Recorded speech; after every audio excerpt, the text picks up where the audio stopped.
If you play Dynasty right now, you should be sending a lot of trades, receiving a lot of trades, and making a lot of trades. It's what we do during the Dynasty offseason, and it's, in my opinion, the most important part of playing Dynasty fantasy football. So we're going to explore how you should be making these trades, different trades you should be trying to make, different strategies you can use to try to get more trades done and better trades done. Because, again, we're talking about maybe the most important thing in our game, in the game that we play. So let's talk about trade strategy. Everything in this video has an asterisk. Every single point that we make has an asterisk. And that asterisk is unless it's a steal. So, like, for example, down tier often.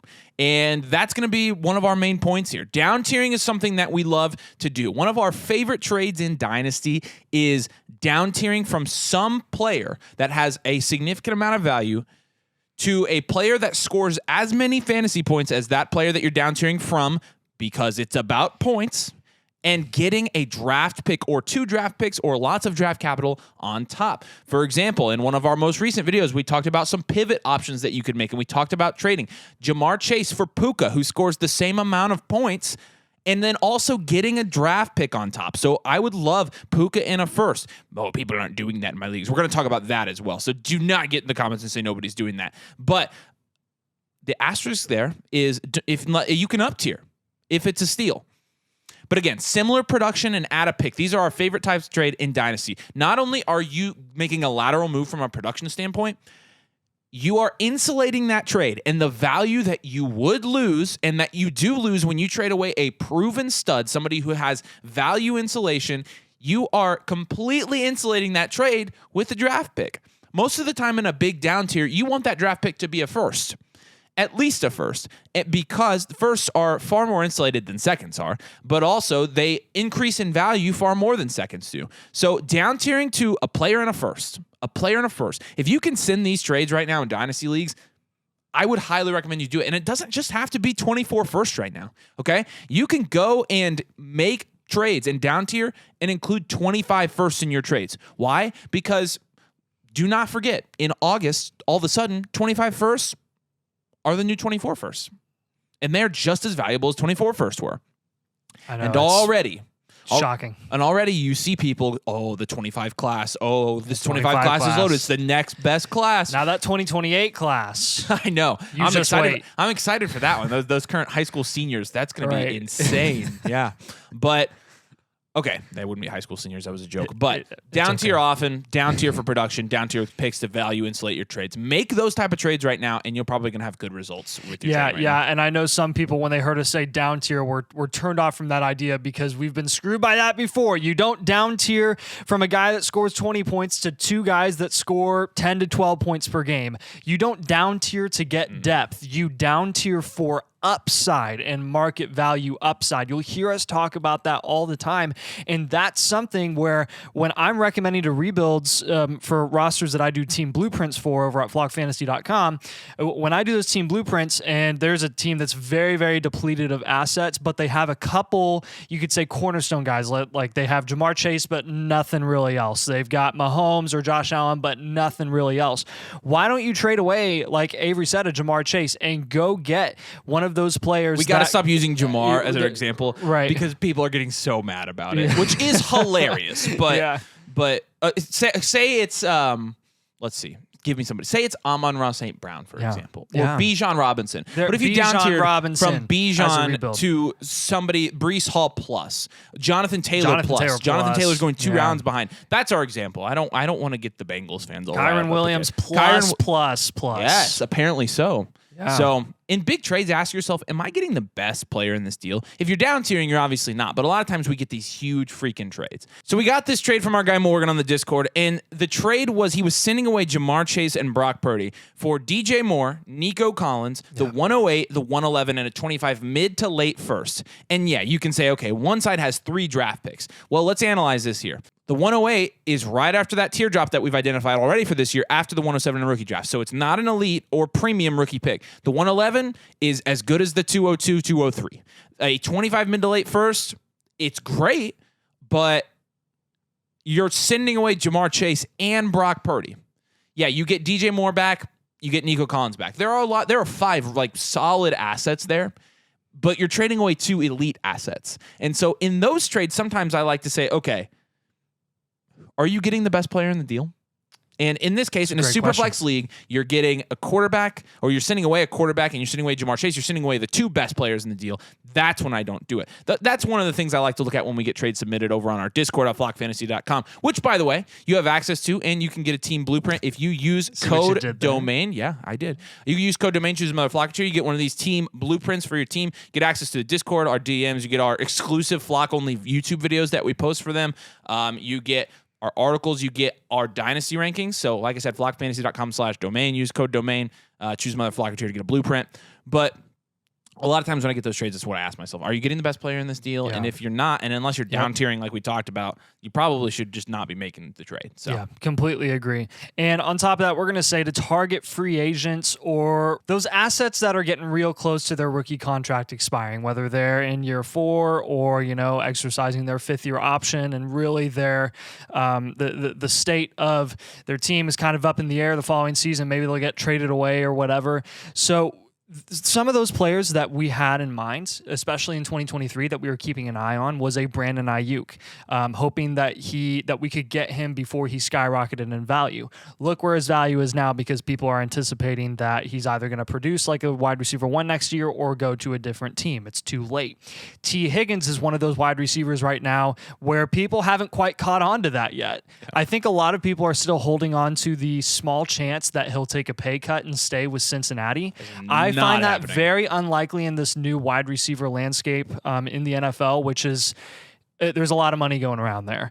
And T. Higgins would get a big chunk of that money if he goes to a different team. I'm thinking of guys even as, I don't want to say value less, but even guys like Gabe Davis, who, talk about someone who people were obsessed with after his 3-4 touchdown game a couple years ago. He underwhelms in 2022, and he kind of does what Gabe Davis does in 2023. And for some reason, people are lower on him now when, we always knew that's what he was. At least you and I did. But I look at Gabe Davis look at Gabe Davis going to a different situation. Do we think that he'll be a different wide receiver and play better? I don't know. What I care about is the hype and the market value. If the hype on Gabe Davis a couple years ago, when people knowingly were aware of Stephon Diggs being in Buffalo for the foreseeable future, if he goes to a different situation where there's no clear-cut dominant wide receiver in that offense, you could see his value skyrocket up again. But here's the thing. Even if he does go somewhere where there's a dominant wide receiver, his value will go up. Yeah. Why? Because every time you have a player like this that has even some startable value in Dynasty, every time you see them go to a new team, they get contract installation, and people get excited about the new team. So they're almost guaranteed to go up in value, except for the very rare occasion where the Dynasty community is so down on a landing spot that they fade a player. It almost never happens. So that's why free agents are a great target, because if those free agents sign with a new team, the hype is going to be real. If Brandon Ayuk signs with the Texans, the hype, he would be a top 5 Dynasty wide receiver. Yes, he would. Right away he immediately. would. And would be selling him for that. So yeah, and even think about the veterans here. You rebuilds pay attention to this as well. You could get someone like a Mike Evans or a Calvin Ridley at a major discount right now. In the second they sign a contending deal with another team, you're gonna be able to move off those assets at a premium. Because if Mike Evans signs with the Chiefs, yeah, that deserved 5 seconds of silence. By the way, because you would be getting so much capital back in exchange for that. And that's a big if. But do you get where I'm going here? Do you get where I'm going with the veteran assets? That's why Calvin Ridley was such a good investment before his value skyrocketed last season, before he went to the Jacksonville Jaguars. We knew he was going to come back and play. We knew it was probably going to be with another team. We didn't know where that was going to be. But you were smart as a rebuild if you invested in him and then you sold him for the right price. So keep that in mind. That's why we love these contract wide receivers. Yeah, absolutely. So when you're making trades right now, try to be the team getting rookie picks. And of course, I just gave you an example where I told the guy actually not to take the side of the rookie picks because, again, there's always an asterisk unless it's a steal. And I think that one was pretty close to a steal. But try to be getting rookie picks. When you look back at trades, when I look back at trades that I made 2 years ago, 3 years ago, the ones that I go, ugh, why did I do that? Why did I do that? Typically, I was not getting rookie picks in those deals. The trades I look at from 2 to 3 years ago where I got rookie picks back, and then I look, who did I pick with that? Almost every single time, they are less hard to look at than ones I do with no rookie picks. So it was almost like we want a way to be able to go into the future, figure out what our terrible trades are, and undo them. Do you want an insurance policy on that? Try to be the team getting draft picks right now. And we didn't always hold this stance, honestly. There was a time where we thought draft picks were being a little bit overvalued, and we were saying, when there comes a time where we can sell those. But it was with the assumption that the end-all be-all with those picks was to hold those picks and make a selection, not to capitalize on the market value premium return that you get on them by flipping them in the future for more value with proven assets. You don't want the pick to make a pick. You want the pick because of the type of asset it is, because of the nature of its value and what it's going to do and the flexibility it gives you come draft time. That's why you want those. So right now, try to be the team getting picks if you absolutely can help it, unless it's a steal, like I said. But in target assets that have a lot of room to increase in value. We've talked about this, picks are like that. Yeah, this is so important. This was really the focal point of a video that we did last week. We talked about certain players who, regardless of our opinion on them, some of them we really like as dynasty assets. Some of them we think their value is merited and they should be going where they're going, like AJ Brown. Yeah. But the big recommendation here is, especially if you're a rebuild, why would you invest in assets that you know for a fact cannot go higher in value than they are currently being ranked in value in dynasty startups?